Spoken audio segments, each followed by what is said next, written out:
রামকৃষ্ণদেবের জন্মতিথি ছিল এবছর 1 মার্চ, আর জন্মদিন গেছে 8 ফেব্রুয়ারি। দিগদর্শন রামকৃষ্ণদেবের পারিবারিক পরিচয়ের কিছু তথ্য ও তার জন্ম মুহূর্ত থেকে দক্ষিণেশ্বরে আসা পর্যন্ত কিছু তথ্য তুলে ধরার প্রয়াসে একটি পর্ব আগেই প্রকাশ করেছে। এবার দ্বিতীয় ও শেষ পর্ব। রামকৃষ্ণদেব সম্পর্কে আরও কিছু তথ্য তুলে ধরব আগামী আগস্ট মাসে তার মৃত্যুদিনে। চলুন শুরু করা যাক। বলা হয় গদাধর চট্টোপাধ্যায়ের ছোট থেকেই কয়েকটি গুণ ছিল। দিব্যি মাটির পুতুল বানাতে পারতেন। কারণ তথ্য বলছে ছোট থেকেই তার যে দিব্য ভাব ছিল, ফলে গ্রামের ছোটরা তাকে খেলায় সঙ্গী করত না। তিনি তাই গ্রামের কুমোরপাড়ায় যেতেন প্রতিমা গড়া দেখতে। সেখানেই তার সময় কাটত। আসলে ধার্মিক পরিবারে জন্ম, ছোট থেকেই দেবদ্বিজে অভিভাবকদের ভক্তি দেখে মানুষ। সুতরাং মূর্তি নির্মাণে আকর্ষণ থাকাটা বেমানান নয়। কুমোরেরাও তাকে স্নেহ করতেন, হাজার হোক সাত্ত্বিক ব্রাহ্মণ ক্ষুদিরাম পণ্ডিতের ছেলে। ক্ষুদিরাম অবশ্য এইসব ছোট জাতের হাতে জলও খেতেন না। এমনকি ব্রাহ্মণ যজমান ছাড়া কারো বাড়িতে অন্নগ্রহণও করতেন না। আজও কলকাতার শোভাবাজারের দেববাড়িতে দুর্গাপুজো হয় বটে, তবে সেখানে দেবীকে অন্নভোগ দেওয়া হয় না। মেদিনীপুরের ব্রাহ্মণ হালুইকর ডেকে তাদের দিয়ে লুচি, মন্ডা, মিঠাই বানানো হয়। দেবী দুর্গা নাকি যাত্রার ঘরে পূজিতা হলেও অন্ন গ্রহণ করেন না। তাক, আসল কথায় আসা যাক। গদাধরের আরেক গুণ ছিল অসাধারণ স্মৃতিশক্তি। কারো বাড়িতে রামায়ণ কথা শুনে এলে বাড়িতে ফিরে গড় গড় করে বলে যেতে পারতেন। পরবর্তীকালে তিনি বলতেন, নিজে পড়ি নাই, কিন্তু ঢের যে সব শুনেছি গো, সেসব মনে আছে। অপরের কাছ থেকে, ভালো ভালো পণ্ডিতের কাছে বেদ, বেদান্ত, দর্শন, পুরাণ সব শুনেছি। এই সম্পর্কে গবেষক লেখক সুনীত দে তার প্রশ্ন যদি ওঠে এরা কি সত্যি মহাপুরুষ বইয়ের শ্রুতিধর শ্রীরামকৃষ্ণ শীর্ষক অধ্যায়ের 36 পৃষ্ঠায় লিখেছেন, অশিক্ষিত এই মোড়কে চালাবার চেষ্টা চললেও ধর্মীয় ব্যাপারে তিনি মোটেই অশিক্ষিত ছিলেন না। ধর্মতত্ত্বের যথেষ্ট প্রগাঢ়তা তার ছিল। তার ভেতর থেকে যখন ঠেলা আসতো, তিনি তো তখন শুধু ধর্ম প্রসঙ্গই করতেন এমন তো নয় যে ঠেলা খেয়ে তিনি নিউটনের তৃতীয় সূত্র বলে ফেলেছেন। সেটা তিনি বলতে পারবেন না। তার মন যাতে টানত, যে পরিবেশে তিনি বড় হয়েছেন তাতে নিউটন, আইনস্টাইন নয়, ছিল শুধু ধর্ম। তিনি শিখেছেনও শুধু তাই। সুতরাং ধর্মীয় ব্যাপারে তিনি অশিক্ষিত কখনোই ছিলেন না। শ্রীরামকৃষ্ণ আলোচনায় এই কথাটা খুব আসে। দেখেছ, লোকটার লেখাপড়া কিচ্ছু জানে না, অথচ কি কথাই না বলে। একটু তলিয়ে দেখলেই দেখা যায় এই কথাটাই ভেক কথা। তিনি ধর্মতত্ত্বে অতটা অজ্ঞান ছিলেন না যতটা আমরা ভেবে থাকি। এমন মেধাসম্পন্ন ব্যক্তি হবার পরও আমাদের জন্য রাখলেন কি? ভ্রান্ত পথ। সে ভ্রান্ত পথের পথিক তিনি নিজেই। ভাব সমাধি প্রসঙ্গে গবেষক ওই বইতে 37 পৃষ্ঠায় লিখেছেন, গ্রামের মেঠো পথের আল ধরে চলেছেন শ্রীরামকৃষ্ণ। হাতে এক আজলা মুড়ি, সেই খেতে খেতে চলেছেন। আকাশে কালো মেঘের ঘনঘটা, কালো মেঘের গায়ে এক সারি বক উড়ে যাচ্ছে। দূরে রাখাল বালকের দল খেলে বেড়াচ্ছে। প্রকৃতি যেন তার কাব্যগ্রন্থের একটি পাতা মেলে ধরেছেন। মন যদি কবি হয়, পড়ে নাও, বিভোর ভাব আসলেও আসতে পারে। অতি সংবেদনশীল যদি হয়, শুধু ভাব নয়, মহাভাবও দেখা দিতে পারে। আর শ্রীরামকৃষ্ণেরও হলো ঠিক তাই। বাহ্য জ্ঞান নেই, হাত পা আড়ষ্ট, মুঠো ভরা মুড়ি কোথায় ছড়িয়ে পড়েছে, পড়ে আছেন তিনি মাঠের মধ্যে। রাখাল ছেলের দল দৌড়ে কাছে এসেছে। তারা হতবুদ্ধি। ছোট ছোট ছেলের দল এই অদ্ভুত পরিস্থিতিতে কি করবে নিজেরাও জানে না। তারা ব্যস্ত হয়ে ছোটাছুটি করছে। কেউ বা একটু জল এনে চোখে মুখে ছিটিয়ে দিচ্ছে। ভয় পেয়ে তারা ঠিক করে ফেলেছে একে নিয়ে আর খেলা নয়, এখন যা হোক করে বাড়ি পৌঁছে দিয়ে আসি। বাড়িতে মা চন্দ্রাদেবী কিংকর্তব্য বিমূঢ়। আবার তার ভগবান ছেলেকে ভূতে ধরেছে। অতএব মারণ, উচাটন, শান্তি সস্তয়ন, ওঝা ঝাড়ফুঁকের ব্যবস্থা। কিন্তু এত কিছুর পরও রেহাই নেই। আবার কিছুদিন পরে পাড়ার মহিলাদের সাথে বিশালাক্ষীর মন্দিরে পুজো দেখতে যাবার পথে একই অবস্থা। হাত পা খিচিয়ে সংজ্ঞাহীন হয়ে পড়া। এইভাবে দিন কাটতে লাগলো। তার এই অদ্ভুত ব্যাধির উপশম হলো না, তবে এর ফলে শ্রীরামকৃষ্ণের স্বাস্থ্যের তেমন কোনো ক্ষতি হয়নি, যার জন্য গ্রাম্য দরিদ্র পিতামাতার পক্ষে সুচিকিৎসার প্রয়োজন বোধ তেমন একটা হয়ে ওঠেনি। যদি সে সময় সুচিকিৎসার বন্দোবস্ত হতো, তাহলে হয়তো আমরা অবতর রামকৃষ্ণদেবকে পেতামই না। অবতার রূপী শ্রীরামকৃষ্ণ উত্থানে সবচেয়ে বড় সহায়ক হয়ে উঠেছে তার এই ব্যাধি, যা কিনা জনমানসে রামকৃষ্ণদেবের ভাব সমাধি নামে খ্যাত। রমারোলা বলেছেন, ইউরোপ হইলে তাহার নিস্তার ছিল না। অবিলম্বে ওই শিশুকে মানসিক চিকিৎসার কড়া কানুনের কবলে কোনো উন্মাদ আশ্রমে পাঠানো হইত। রামকৃষ্ণের জীবন, প্রথম সংস্করণ, পৃষ্ঠা নাম্বার 9, ষষ্ঠ সংস্করণ, পৃষ্ঠা নাম্বার 18। এও বলেছেন, এর ফলে এক অসাধারণ শিল্পী সত্তার ইতিও ঘটে যেত। আমরা আগে দেখেছি শ্রীরামকৃষ্ণের এই ব্যাধি কাজে লাগিয়ে রানী রাসমণির জামাই মথুরমোহন বিশ্বাস তার মন্দির সার্বজনীন করতে কত বড় বাজি খেলে গেছেন। শ্রীরামকৃষ্ণদেবের পিসি রামশীলা দেবীর ওপর মাঝে মাঝে মা শীতলার ভাবাবেশ দেখা দিত। একবার ভাই ক্ষুদিরামের বাড়ি বেড়াতে এসে সেখানেই তিনি ভাবাবিষ্ট হয়ে পড়েন। রামকৃষ্ণদেব সেবার তাকে খুব কাছ থেকে লক্ষ্য করেন এবং পরে বলেছিলেন, পিসির ঘাড়ে যে আছে সে যদি আমার ঘাড়ে চাপে তো বেশ হয়। লীলা প্রসঙ্গ, পৃষ্ঠা নাম্বার 125। রামকৃষ্ণদেবের দিদি কাত্যায়নীর হতো ভূতের আবেশ। লীলা প্রসঙ্গ, পৃষ্ঠা নাম্বার 106। এই ভূতটিকে মুক্ত করতেই ক্ষুদিরামের গয়াগমন, স্বপ্নদর্শন ও শ্রীরামকৃষ্ণ লাভ। পরবর্তীকালে রামকৃষ্ণদেবের মধ্যেও দেখা যাচ্ছে সেই একই ভাবাবেশ।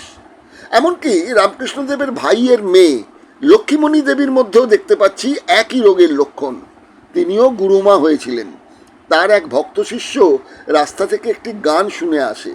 লক্ষ্মীদেবী সেই গানটি জানেন কিনা জিজ্ঞাসা করায় তিনি গানটি গাইতে থাকেন। গাইতে গাইতে এতই ভাববিভোর হয়ে পড়েন যে হাত পা আড়ষ্ট হয়ে বাহ্য জ্ঞান হারিয়ে ফেলেন। অন্যান্য ভক্তরা মিলে তাকে বিছানায় শুইয়ে কানে কৃষ্ণ নাম শোনাতে থাকেন। প্রায় 2-3 দিন এই অবস্থায় পড়েছিলেন।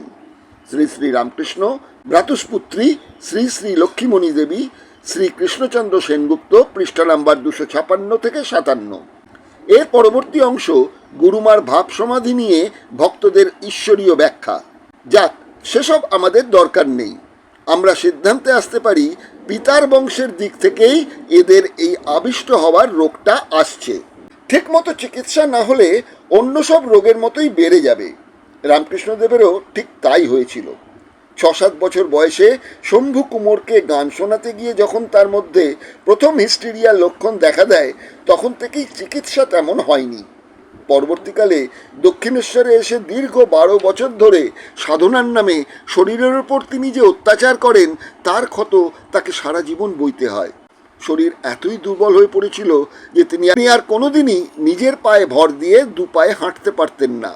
যেখানেই যেতেন ভক্তদের কাঁধে ভর দিয়েই যেতে হতো। সুদীর্ঘ 12 বছর সময়টা তো নেহাত কম নয়। এই 12 বছর তিনি পৃথিবীবাসীকে উদ্ধার করার জন্য তীব্র সাধনা কাকে বলে দেখিয়ে দিয়েছেন। এখনো দেখা দিলিনি বলে কাঁদতে কাঁদতে মনের আবেগে রাস্তায় মুখ ঘোষাতেন। খাওয়া দাওয়ার কোনো ঠিক নেই। কেউ জোর করে মুখে 2 মুঠো ঢুকিয়ে দেয় তো কিছু পেটে যায়। বেশিরভাগই সময় তা সম্ভব হতো না। ঘুম তো একদমই হতো না। নিজের মুখে বলেছেন, 12 বছর চোখের পাতা এক হয়নি। রোদ বৃষ্টি উপেক্ষা করে পথে পথে ঘুরে বেরিয়েছেন, মা আমায় দেখা দে, মা আমায় দেখা দে করে। এরপরে কোনো সুস্থ লোকও যদি সুস্থ থেকে যায় তো সপ্ত আশ্চর্যের মধ্যে ঠাঁই পাবে। আর রামকৃষ্ণদেব তো ছোট্টবেলা থেকেই হিস্ট্রিয়া রোগের শিকার। এই অত্যাচারের পর তার রোগ সাংঘাতিক রকম বেড়ে যাওয়াই স্বাভাবিক। স্বাভাবিক নয়, নিশ্চিত। আমার জ্ঞান অনুযায়ী রোগটিকে হিস্টেরিয়া বলে উল্লেখ করলাম। বিশেষজ্ঞ কেউ অন্য কোনো নামও বলতে পারেন। পরবর্তীকালে আমরা দেখতে পাই তিনি বারে বারে ভাবসমাধি নামক হিস্টেরিয়াগ্রস্ত হয়ে পড়েছেন। যখন কম্পন হইত তখন 5 জনে ধরিয়া রাখিতে পারিত না। জীবন বৃত্তান্ত, রামচন্দ্র দত্ত, 4th সংস্করণ, পৃষ্ঠা নাম্বার 26। আবার এই রোগ একজনের দেখে দেখি আরেকজনের মধ্যে ছড়িয়ে পড়ারও এক প্রবণতা আছে, যাকে বলা যায় গণহিস্টেরিয়া। এবার বলবো গদাধরের উপনয়ন সম্পর্কে। চট্টোপাধ্যায় কাশ্যপ গোত্রীয় সন্তান। কাশ্যপ একজন বৈদিক ঋষি, ঋগ্বেদের রচয়িতা, সপ্ত ঋষির প্রথম ঋষি। তার রচিত আয়ুর্বেদ গ্রন্থ কাশ্যপ সংহিতা। তার ছিল ১৩ জন ধর্মপত্নী ও প্রচুর বংশধর। এহেন কাশ্যপ গোত্রীয় গদাধরের উপনয়নে এক সমস্যা সৃষ্টি হয়। লেখক ও গবেষক সুনীত দে তার শ্রীরামকৃষ্ণ কিছু অজানা প্রসঙ্গ গ্রন্থে শ্রীরামকৃষ্ণ এবং জাতপাত শীর্ষক অধ্যায়ের ৪৫ নম্বর পৃষ্ঠার শুরুতেই লিখেছেন, শ্রীরামকৃষ্ণের বয়স এখন প্রায় ৯ বছর। এই বয়সে ব্রাহ্মণ ছেলেদের উপনয়ন হয়ে থাকে। শ্রীরামকৃষ্ণেরও হবে, কিন্তু বাদ সেধেছে রামকৃষ্ণদেবের একগুঁয়েমি। গ্রামে এত ব্রাহ্মণ পরিবার থাকতে তিনি তার ভিক্ষামা করতে চান ধনী কামারনি নামে এক নীচ জাতির কামার মহিলাকে। এই ধনী কামারনিকে একটু জানতে হবে। কামারপুকুরে ক্ষুদিরাম চট্টোপাধ্যায়ের প্রতিবেশী ছিল এই ধনী কামারনির পরিবার। পরিবার বলতে শুধু স্বামী স্ত্রী, তাদের কোনো সন্তান ছিল না। পাশাপাশি বাস করার সুবাদে তাদের সম্পর্কটা ভালোই ছিল। চন্দ্রমণি দেবীর বন্ধুস্থানীয়ই তিনি ছিলেন। এমনকি রামকৃষ্ণের জন্মের সময় গ্রামের অন্যান্য বয়স্কা মহিলাদের সাথেও ধনীও ধাইমার কাজ করেছিলেন। কোনো সন্তান না থাকায় নিজ হাতে জন্ম দেওয়া ছোট্ট গদাধরকে তিনি অত্যন্ত স্নেহ করতেন। একটি ছোট্ট ছেলেকে যেই আন্তরিকভাবে ভালোবাসবে তার প্রতি ছেলেটির একটা দুর্বলতা আসবেই। ধনীর প্রতি শ্রীরামকৃষ্ণের তাই ছিল। সে উঁচু জাত কি নিচু জাত এ প্রশ্ন ওই বয়সে আসার কথা নয়। তিনি ধরে বসলেন ধনী কামারনি ভিক্ষামা না হলে পৈতে নেওয়াই হবে না। তার দাদারা তাকে অনেক বোঝালো। তাদের পিতা শূদ্রের দান পর্যন্ত গ্রহণ করেন না, এসব শুনিয়েও কোনো লাভ হলো না। তার যা বয়স তাতে কি শূদ্র আর কি বৈষ্ণব এইসব বোঝার তার কথা নয়। তিনি শুধু জানেন ওই মহিলা তাকে ভালোবাসে। অতএব কি এক সবাই ভিক্ষামার কথা বলছে, ওই মাতৃস্থানীয় ভালোবাসার মহিলাকেই তাই হতে হবে। এবং শেষ পর্যন্ত করলেনও তাই। কামার বউ ব্রাহ্মণের ছেলের ভিক্ষামা হওয়ার গৌরব লাভ করলেন। ব্যাস, এ পর্যন্ত সকলেরই জানা ঘটনা। কিন্তু এরপরেও কিছু আছে যা হয়তো তেমনভাবে সকলের জন্য নয়। যে কারণে ধনী সম্পর্কে জ্ঞান আমাদের এখানেই শেষ। এটাই নিয়ম। কিছুটা জানো আর কিছুটা জেনো না, এভাবেই অনেক কিছু যুগ যুগ ধরে এগিয়ে চলেছে। আসুন সেই না জানা পরবর্তী অংশটুকু জানার চেষ্টা করি। তবে কথামৃতেরই অংশ যখন অজানাই বা বলি কেন, অনেকেরই জানা তবু অজানা। প্রচারের একটা নমুনা শুনবেন। যত্রতত্র একটা কথা শুনতে পাই, ভারতবর্ষকে জানতে হলে বিবেকানন্দকে জানো, তলায় রেখা রবীন্দ্রনাথ ঠাকুর। কিন্তু রবীন্দ্রনাথের কোনো নোট বইয়ে অথবা যাকে বলা হয়েছিল সেই রমা রোলার কোনো লেখায় এর কোনো উল্লেখ নেই। এক প্রবীণ সন্ন্যাসী স্বামী অশোকানন্দ রলার কাছে এই কথা শুনেছেন, এর ওপর নির্ভর করেই রামকৃষ্ণ মিশন রবীন্দ্রনাথকে ব্যবহার করে চলেছে। কিন্তু রামকৃষ্ণ এ কথা বলতে পারেন না, কারণ বিবেকানন্দ ও তার চেলাদের সম্পর্কে তার অভিমত সম্পূর্ণ অন্যরকম। একদিন ভক্ত সঙ্গে খাওয়া দাওয়া প্রসঙ্গ চলছে। শ্রীরামকৃষ্ণ বলছেন, আমার কামার বাড়ির ডাল খেতে ইচ্ছে ছিল। ছেলেবেলা থেকে কামাররা বলতো বামুনেরা কি রাঁধতে জানে, তাই ধনির বাড়ি খেলুম, কিন্তু কামারে কামারে গন্ধ। সকলের হাস্য। কথামৃত শ্রীম দ্বিতীয় ভাগ ১১ সংস্করণ ১৩৮৮ পৃষ্ঠা নাম্বার ১৩২। ধনির প্রতি শ্রদ্ধা ভক্তির ঘাটতি তার ছিল না। মাঝখানে বাধা হয়ে দাঁড়িয়েছে ওই জাতপাতের আচার। ছোট্টবেলা থেকে যার কোলে পিঠে বড় হয়েছেন, প্রাপ্ত বয়সে ব্রাহ্মণত্বের অভিমানে তার খাবারেই কামারে কামারে গন্ধ পাচ্ছেন। আসলে তিনি ছোট জাতের হাতে খাওয়া ব্যাপারটাকেই মেনে নিতে পারেননি। তার ভক্তমণ্ডলীরও একথা শুনে হেসে কুটি কাটা। নিশ্চয়ই শুধু ব্রাহ্মণরাই হবে। পাঠকদের কাছে জিজ্ঞাসা আমার, তাহলে কোন সময়টাকে ধরব, শৈশবের ভিক্ষামা নাকি প্রাপ্তবয়সের কামারে কামারে গন্ধ? জমিদার মণিমল্লিকের বাড়ি খেতে গিয়েও তার অভিমত একই রকম। মণিমল্লিকের বরানগর বাগানে ব্যঞ্জন রান্না খেলুম, কিন্তু কেমন একটা ঘেন্না হলো। ওই বইয়েরই ১৩২ নম্বর পৃষ্ঠায় উল্লেখিত আছে, দক্ষিণেশ্বর মন্দির প্রতিষ্ঠা হবে। কাতারে কাতারে ব্রাহ্মণের মধ্যে রামকৃষ্ণ দেবও আছেন। সকলে খাওয়া দাওয়া করছেন, এমনকি দাদা রামকুমার পর্যন্ত। কিন্তু রামকৃষ্ণদেব সে খাবার স্পর্শ করলেন না। বাইরে থেকে চিড়ে মুড়ি কিনে তাই খেয়ে জামাপুকুর নিবাসে চলে এলেন। রানী রাসমণি নিচ জাতীয় মহিলা, তার মন্দিরের অন্ন গ্রহণ করে জাত খোয়াতে রাজি নন ভগবান রামকৃষ্ণদেব। তিনি ঝামাপুকুরেই রয়ে গেলেন দাদার অপেক্ষায়, কিন্তু দাদা যে ফেরেই না। রামকুমার বুঝে গেছেন তার যা আর্থিক অবস্থা, এই মন্দির ছেড়ে চলে আসা নেহাতি মূর্খামো ছাড়া আর কিছুই নয়। তিনি ফিরলেন না। এইভাবে সপ্তাহ কেটে গেল। রামকৃষ্ণদেব আর অপেক্ষা করতে পারলেন না, দক্ষিণেশ্বরে এসে হাজির হলেন এবং অবশ্যম্ভাবী দাদার সাথে বাদ বিতণ্ডাও শুরু হলো। পৈতে নেবার সময় ধনীকে ভিক্ষামা হতে বলায় রামকুমার যুক্তি দেখিয়েছিলেন তাহাদের পিতা কখনো নিচ জাতের সাথে গা মাখামাখি করেননি। রামকৃষ্ণ যেন ও পথে পা না দেয়। আজ শ্রীরামকৃষ্ণ দাদার কাছে একই যুক্তি তুলে ধরলেন। যুক্তি যেমনই হোক না কেন, এ যে রামকুমারের অস্তিত্ব রক্ষার লড়াই। যুক্তি তক্ক কি পেট ভরাবে? শেষ পর্যন্ত ধর্মপত্রানুষ্ঠান রূপ সরল উপায় অবলম্বন করা হলো। এ অনেকটা যেন হেডটেল করার মতো ব্যাপার। টসে রামকুমারের জিত হলো। জানি না কয়েনটা শোলের কয়েন ছিল কিনা, কারণ রামকুমারের জেতাটা ছিল ভাইয়ের জেদ বজায় রাখার থেকে অনেক বেশি জরুরি। রামকৃষ্ণদেব বুঝে গেছেন রামকুমার আর ফিরছেন না। ঝামাপুকুরেও টোলটি গেল। এবার তিনি যাবেন কোথায়? সে রাত দক্ষিণেশ্বরেই থেকে গেলেন। রামকুমারও তাকে পথে আনার একটু সময় পেয়ে গেলেন। দেবালয়ে গঙ্গা জলে রান্না, তাহার উপরে শ্রী শ্রী জগদম্বাকে নিবেদন করা হইয়াছে, এ ভোজনে কোনো দোষ হইবে না। কিন্তু রামকৃষ্ণদেব মানছেন না। এসবের মধ্যে ব্রাহ্মণ্যত্বের সমূহ ক্ষতি, এ তিনি তো দিব্য চোখে দেখতে পাচ্ছেন। এবার রামকুমার তার শেষ অস্ত্রটি নিক্ষেপ করছেন। এই অস্ত্র যদি ব্যর্থ হয়, শ্রীরামকৃষ্ণকে নিশ্চিত কামারপুকুরে ফিরে যেতে হবে। কোথায় পড়ে থাকবে দক্ষিণেশ্বর মন্দির, আর কোথায় বা অবতার রামকৃষ্ণদেব? রামকুমার বললেন, তবে সিধা লইয়া পঞ্চবটী তলে গঙ্গাগর্ভে সহস্তে রন্ধন করিয়া ভোজন করো। গঙ্গাগর্ভে অবস্থিত সকল বস্তুই পবিত্র, এ কথা মানো তো? উপরের সমস্ত বিবরণী লীলা প্রসঙ্গ 190, 191 ও 192 পাতা থেকে নেওয়া, পড়ে মিলিয়ে নিতে পারেন। যাক, শেষ পর্যন্ত রামকৃষ্ণদেব নিমরাজি হলেন। এছাড়া যে তার অন্য কোনো উপায় নেই, এটুকু বোঝার মতো বুদ্ধি তার ছিল।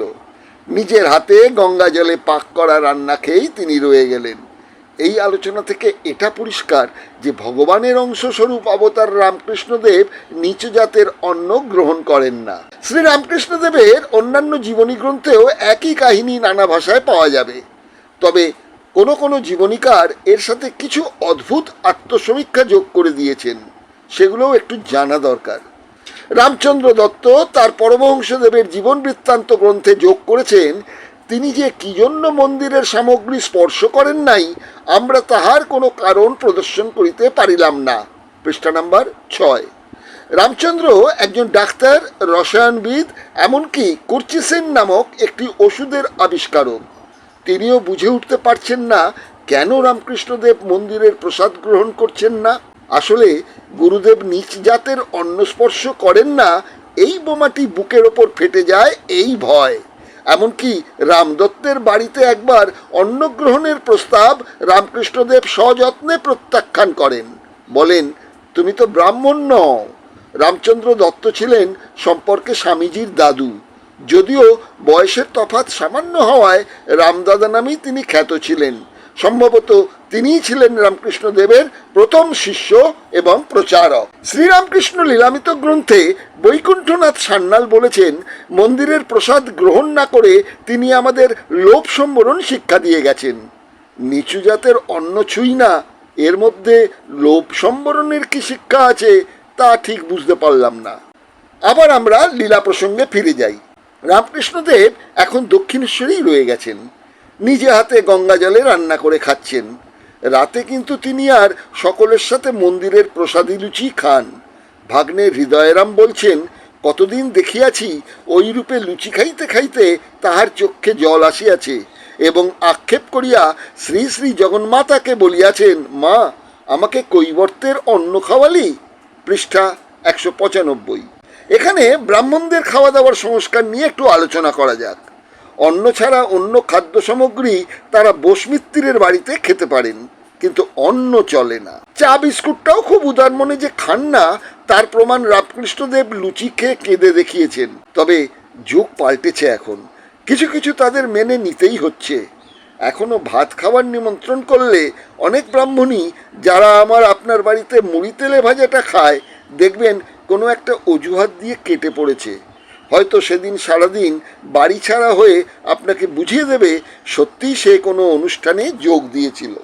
বৃন্দাবনে ভ্রমণ প্রসঙ্গে রামকৃষ্ণদেব বলেছেন, বৃন্দাবনে গিয়ে আর আমার ফিরে আসতে ইচ্ছা হলো না। গঙ্গামার কাছে থাকবার কথা হলো, সব ঠিকঠাক। এদিকে আমার বিছানা হবে, ওদিকে গঙ্গামার বিছানা হবে। আর কলকাতায় যাব না। কৈবর্তের ভাত কতদিন খাবো? কথামৃত দ্বিতীয় ভাগ, পৃষ্ঠা নাম্বার 145। এরপরে আছে মাতৃভক্তি, মায়ের টানে কলকাতায় ফিরে আসা। কিন্তু ফিরলেই তো হবে না। আমরা তার মনের কথাটা শুনে নিয়েছি। কে এক গঙ্গামা, যাকে তিনি চিনেছেন দুদিন আগে। মথুরবাবুর এতদিনের আতিথেয়তা জাতপাতের জোয়ারে মুহূর্ত ভেসে যাচ্ছে। তিনি বৃন্দাবনেই থেকে যাবেন। দক্ষিণেশ্বরের নিরুদ্বেগ জীবন, খাওয়া পড়ার নিশ্চিন্তি, যখন যা বলছেন পালন করার জন্য মথুরবাবু এক পায়ে খাড়া, সেসব ফেলে দিয়ে এক অনিশ্চিত ভবিষ্যতের দিকে এগিয়ে যেতেও তিনি রাজি। নিচু জাত তার চোখে এমনই ছিল। পুথিকার অক্ষয় সেনের একটি বর্ণনা, সকলে রাখিয়া অগ্রে করিতে ভোজন, শ্রীপ্রভু দেবের নহে কোনো কালে মন, সেই হেতু কাছে দূরে লয়ে ভক্তগণে, প্রভুদেব রামকৃষ্ণ বসিলা ভোজনে। একত্তরে সব কিন্তু স্বতন্ত্র স্থান, বর্ণভেদ রক্ষা করা প্রভুর বিধান। পৃষ্ঠা নাম্বার 522। ভক্ত শিষ্যদের নিয়ে খেতে বসেছেন, কিন্তু ভক্ত হও আর শিষ্য হও, জাতপাতের কথাটা তার ঠিক খেয়াল আছে। তাই একত্তরে সবে কিন্তু স্বতন্ত্র স্থান। একসাথেই বসেছেন, তবু একসাথে নয়। ব্রাহ্মণ একদিকে, অন্যান্য জাত তার থেকে একটু তফাতে, নিজে আরেকটু তফাতে, এইভাবে আর কি। বর্ণভেদ রক্ষা করা প্রভুর বিধান। বর্ণভেদ রক্ষায় তিনি সর্বদা আপোষহীন। পবিত্র ব্রাহ্মণ বিনা রন্ধন না হয়, অন্যে পরশিলে অন্ন ঘৃণা অতিশয়। ভক্ত যদি অন্য জাতি তথাপি না চলে, বিনা যোগ্য সূত্রধারী ব্রাহ্মণের ছেলে। ভক্তদের মধ্যে মাত্র কায়স্থ নন্দন, নরেন্দ্র বাবুরাম, এই দুইজন। ছুঁইতে ভোজন থাল ছিলা অধিকারী, কারণ ইহার কথা বলিতে না পারি। পৃষ্ঠা 488। পবিত্র ব্রাহ্মণকে রাঁধতে হবে। পৈতেহীন কোনো ব্যক্তির সে খাদ্য স্পর্শ করা চলবে না, তা সে ভক্তই হন আর শিষ্য যেই হন। ব্যতিক্রম শুধু ছিল নাকি নরেন্দ্র আর বাবুরামের। শ্রীরামকৃষ্ণকেও দেখি বহু ভক্তের বাড়িতে প্রসাদ গ্রহণ করছেন, কিন্তু কারো বাড়িতেই অন্ন গ্রহণ করেন না। তবে দু একটি ক্ষেত্রের ব্যতিক্রমও আছে। যেমন স্বামীজি ছোঁয়া তিনি খেতেন। স্বামীজি আপত্তি করায় তিনি বলেন, তুই শুদ্ধ সত্য আধার, তোর ছোঁয়ায় দোষ নেই। আসলে বিবেকানন্দকে তিনি একটু অন্য চোখে দেখতেন কিনা, তাই তার ছোঁয়াটা মেনে নিতে পেরেছিলেন। বলরাম বসু, যার বাড়িতে রামকৃষ্ণদেব শতাধিবার অন্ন গ্রহণ করেছেন, বাস্তবিকই ঠাকুরের এত ভক্তের ভিতর বলরামবাবুর অন্নই তাহাকে বিশেষ প্রীতির সহিত ভোজন করিতে দেখিয়াছি। কলকাতায় যেদিন ঠাকুর প্রাতে আসিতেন, সেদিন মধ্যাহ্ন ভোজন বলরামের বাটিতেই হইত। ব্রাহ্মণ ভক্তদিগের বাটি ব্যতীত অপর কারও বাটিতে কোনোদিন অন্নগ্রহণ করিয়াছেন কিনা সন্দেহ। তবে অবশ্য নারায়ণ বা বিগ্রহাদির প্রসাদ হইলে অন্য কথা। লীলা প্রসঙ্গ, পৃষ্ঠা নাম্বার 639। বলতেন, বলরাম ঠাকুরের নিত্য ভোগ আছে, ওর অন্ন পবিত্র। যদিও ভামিনী নাম্নী এক ব্রাহ্মণ মহিলা অন্ন প্রস্তুত করতেন, তবুও শূদ্রের অন্নই গ্রহণ করা হলো। এরকম দু একটি ক্ষেত্র তিনি মেনে নিয়েছিলেন। একদিন কথা প্রসঙ্গে বললেন, সে অবস্থা এখন নাই।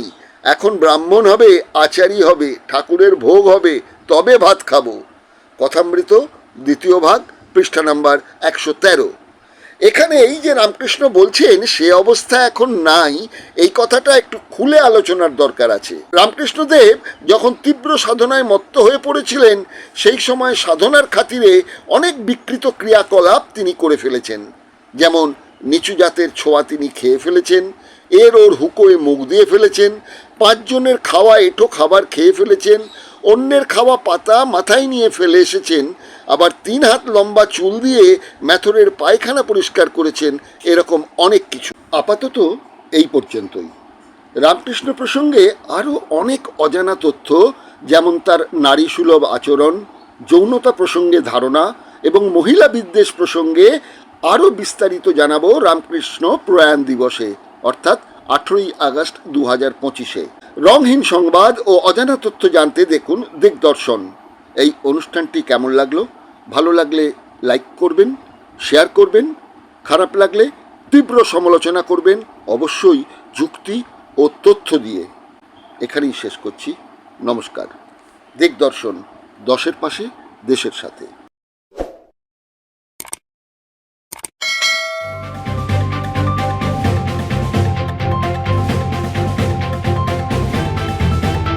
রংহীন সংবাদ আর অজানা তথ্যের জন্য দেখুন দিগদর্শন, দশের পাশে, দেশের সাথে।